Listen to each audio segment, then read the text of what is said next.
want to talk to you about putting some stabilizer underneath your design, underneath the fabric when you're getting ready to stitch this out, because that can be a little tricky.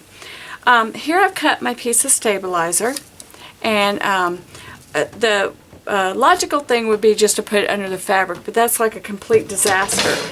So what I do, my little trick, is I take the bottom portion of my hoop and I lay the stabilizer on top of that, and then I just set it aside.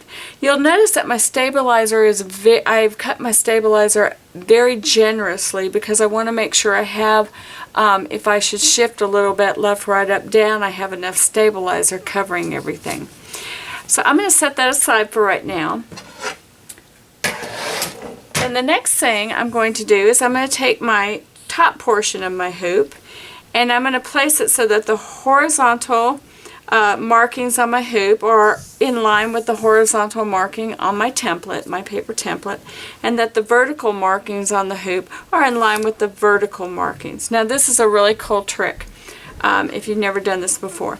I'm going to take my fabric and I'm going to fold it over so that it's tight around the hoop. It's not much fabric, so you can do this.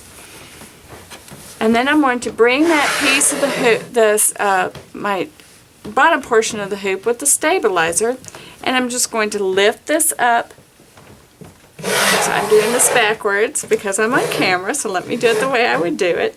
I'm going to take this and I'm just going to place it inside the hoop like that,